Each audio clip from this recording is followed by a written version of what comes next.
Ya dai? Ka san shi ne? Kun san juna ne? Ya naka haka kuna ta ir kallon kallo? Abokina ne ba na san shi mana. To ai shi ne wanda zan aura ai. Wannan din? Shi ne wanda nake. Wannan mutumin banza ne fa. Tun mazan garin nan ki rasa wanda zaki aura sai wannan sakaran talakan. Hajiya da ma baki mare shi ba. Saboda kuruciya ce take damunsa. Wannan shi ne babanka nan gaba. Idan na ce kuma ban amince ba fa.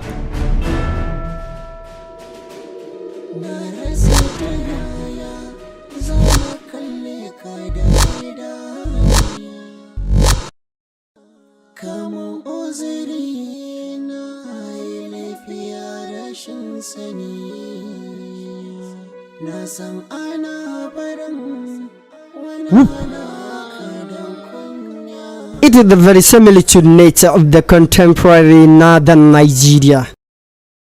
Idan dan Hajiya ya tashi, ki gaya mishi na fita. Ina fata dai abokinka ya maka a bayanin komai ko? Gaskiya ne yayin bayani kuma zan yi kokari insha Allah ni ma ta bangare na ba za a samu matsala ba. Kuma ko Hajiya ce ta tambaye ka aina ka ji ba za ka faɗa mata ba. Ba ka da matsala. Idan fa na tabbata na bincike wannan abin da kake faɗan ba gaskiya bane sai na mugun sabar maka. Na rantse maka da Allah wannan abin da nake faɗa maka gaskiya ne. Ka gaya masa mahaifiyata ce? A'a gaskiya ban gaya masa ba. Ai ni na ɗauka ya san mahaifiyarta ka ce. To a ina ya san ta ina suke haɗuwa? Kana ji?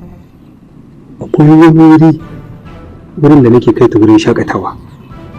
A nan za ka je ka same su a 'yan teburansu da 'yan lamansu suna ɗan maganganunsu na soyayya. Wallahi Jamilu, dama so nake in ga in roƙe ka in baka komai ko za mu yi haɗuwa an jima kaɗan. Haka ne Hajiya. Dama kuma Malam Bahaushe ya ce tsautsayi ba a sa masa rana. They are the modern youth copycats and the representation into intervene and the complex challenges. Dan Allah taimako ɗaya zaki mini. Karki azabta da zuciyata da yaudara ko cin amana. Me yasa kake tunanin zan yaudare ka? Da ke za ku kewaya. Allah ya Kabiru ne Irani wai sun kewa ta a gida. Amma me ya faru na garanka ya ɓaci?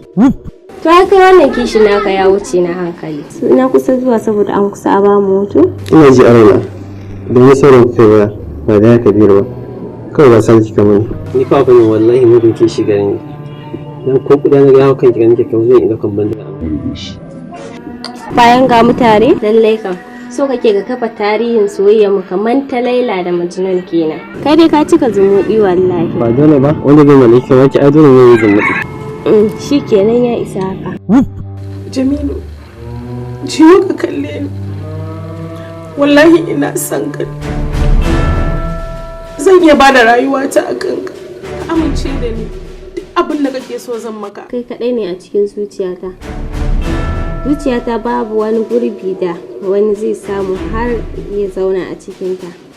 Sarkin zaƙi kuma Hajiya sai ka ce wani sukari? Ina nufin sarkin zaƙin zance rau.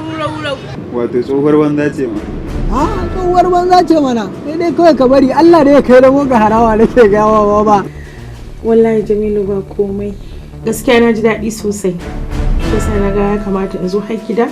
Nuna farin ciki na. An insight into Hausa popular culture in modernity. This is the idea of a literary student teacher, literary activist Malam Hashim Abdullah, written by the Julia O. Hashim, directed by the modern versatile director Shafiu Ali Melantari. Ba wata abota na faɗa ma dama ɗaya zan iya baka kawai in za ka kalmar shahada kashe ka zan yi kowa ma ya huta. To naji dakata amma. Watch it on Maiwaki KTV on YouTube.